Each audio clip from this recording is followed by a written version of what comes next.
मंगल भवन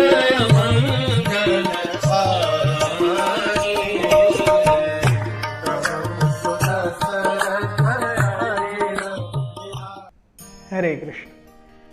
कल हमने देखा किस प्रकार से विश्वामित्र मुनि, राम और लक्ष्मण ये मिथिला के तट तक पहुंचे, उसकी चार दीवारी तक पहुंचे। मिथिला के सुंदर प्रांगण, मिथिला के बाहर सुंदर जंगल, जानवर, उसका रास्ता, मिथिला के बाजू में रहने वाले बहुत सारे वन्य जीव, तालाब, झरने, ये देख करके सभी का मन अत्यंत ही खुश हो गया, आनंदित हो गया। मिथिला के बाजू में नदी बहती थी। उस नदी में इतने सारे पेड़ उसकी छाया, उस नदी को छाया देते थे। इतने सारे खेत थे शुगरकेन के, गन्ने के। इतने सारे पेड़ों पर मधुमक्खियों ने छत्ते बना करके रखे थे। पेड़ में से आम नदियों में गिरते थे। मधुमक्खियां मधु इकट्ठा कर करके अलग अलग जगहों पर जा करके नया नया मधु बनाती थी। वो छत्ते कभी गिरते थे। गन्नों की खेती के बाद गन्ने गिरा दिए जाते थे। इन सब से मैंगो का जूस, हनी, गन्ने का जूस, ये सब मिल करके मिथिला की नदियों में ऐसा लगता था जैसे गन्ना, शहद और आम का रस ही बह रहा है और पानी कम है। हमने देखा कि किस प्रकार से राम लक्ष्मण को लेकर के विश्वामित्र एक निर्जन आश्रम के पास आए। राम ने उसकी कथा सुननी चाहिए। ऐसा सुंदर जगह, ऐसी सुंदर जगह इतनी वीरान क्यों हो गई?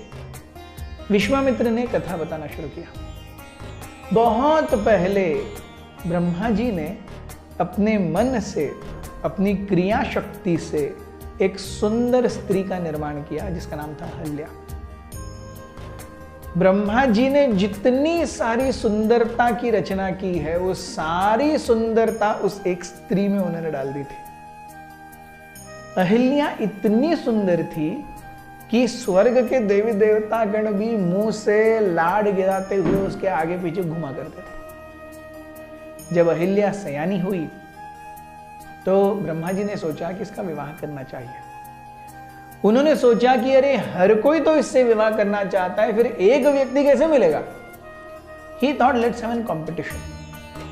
ब्रह्मा जी ने शर्त रखी कि जो कोई भी पूरी पृथ्वी का चक्कर लगा करके सबसे पहले वापस आएगा वो अहिल्या का पति होगा।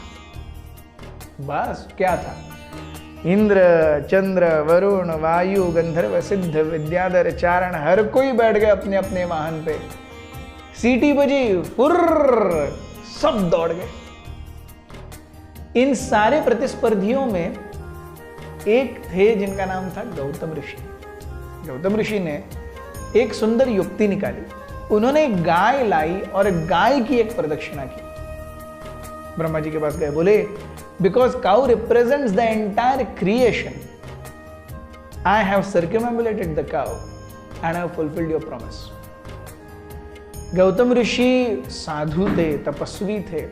ब्रह्मा के मन में गौतम ऋषि के प्रति बहुत आदर था और प्लस इस प्रकार का उनका व्यवहार, ऐसी सोच देख करके उन्होंने अहल्या का हाथ गौतम ऋषि के हाथ में दे दिया and everyone was very happy. Ahalya was very happy, Gautam was very happy, Brahma ji was very happy. हुआ यूं कि हाथ, गौतम ऋषि का हाथ अहिल्या के हाथों में देते देते सारे लोग चक्कर मार के आ गए। आते हुए देखते, अरे यहां तो शादी हो गई है। Indra felt infuriated, frustrated. उन्हें लगा उनके साथ चीटिंग हुई है। यहां पर गौतम ऋषि अहिल्या को लेके आए और सारे अपने यज्ञ भागों में सपत्निक वो यज्ञ आहुतियां अर्पण देने लगे। Gautam rishi was really a sadhu to the core of his heart and he was innocent. वो वहां पर काम वासना पूर्व अहिल्या को जीतने के लिए नहीं गए थे। लेकिन इंद्र वहां पर निश्चित रूप से काम वासना के कारण ही गए थे। सो जब उन्हें पता चला कि यहां पर गौतम और अहिल्या रह रहे हैं, he was seeking an opportunity to take revenge।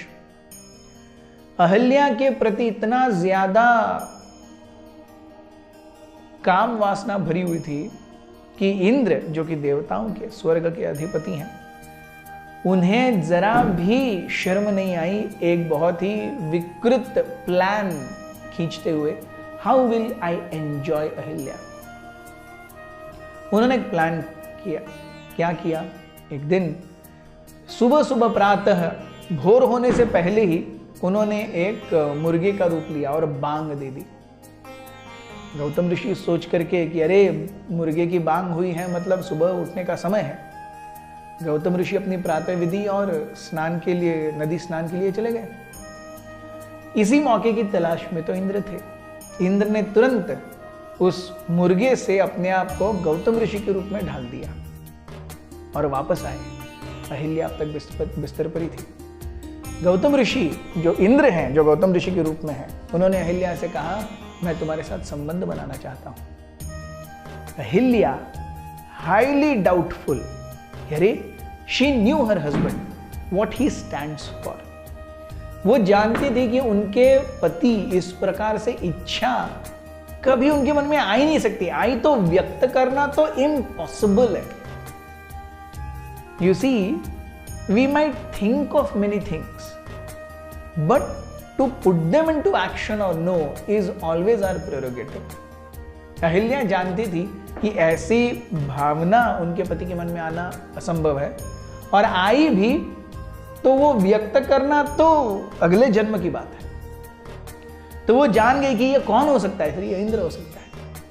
Ahilya के मन में इंद्र के प्रति, इंद्र, अरे देवाधिदेव, देवों के पति, देवों के राजा मेरे प्रति आसक्त हैं।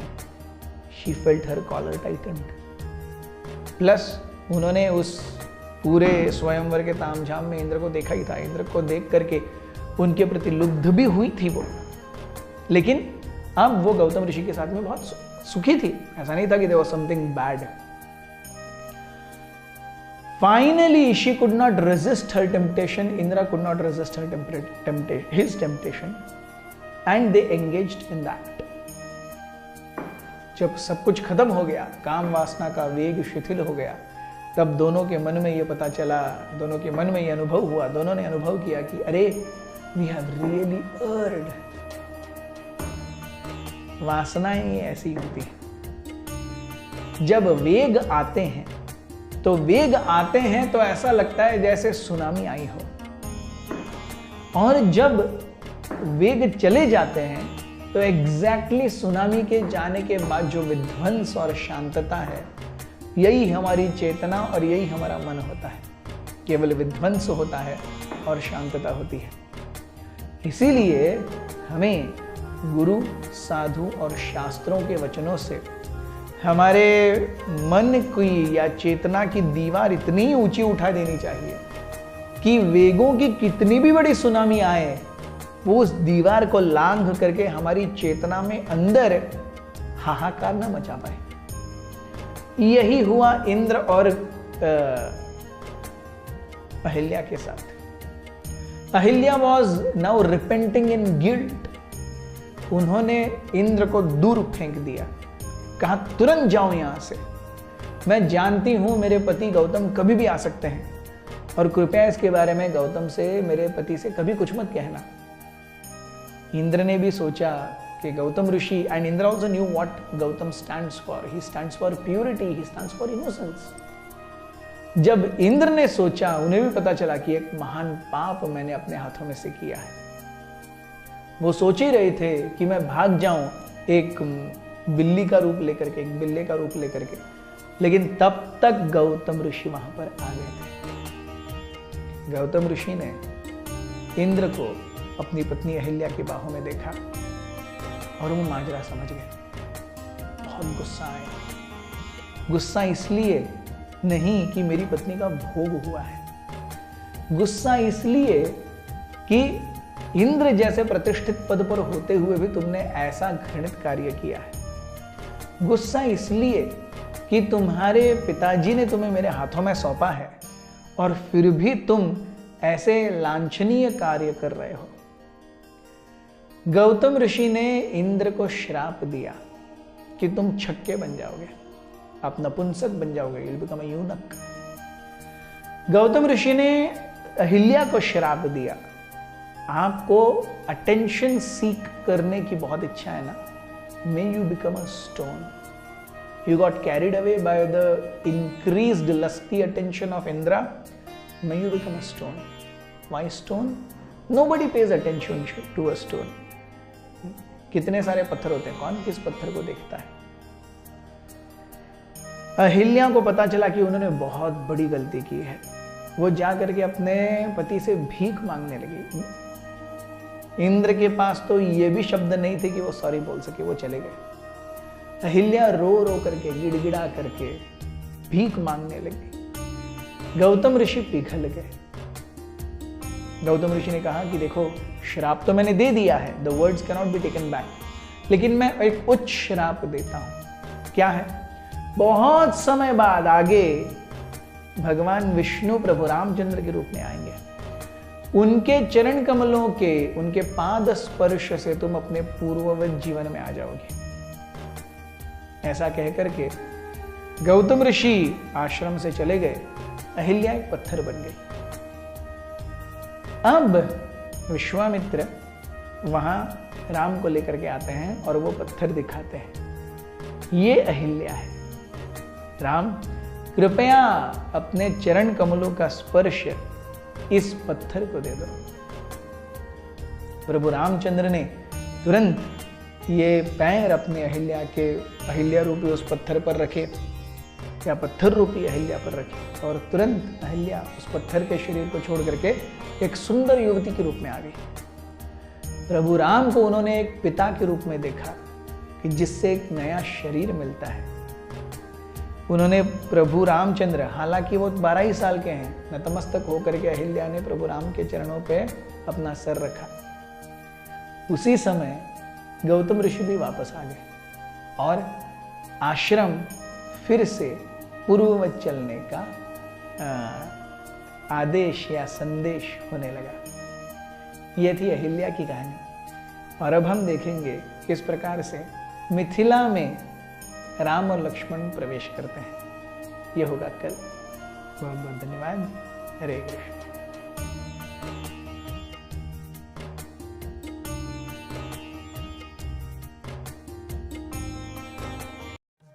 मंगल भाव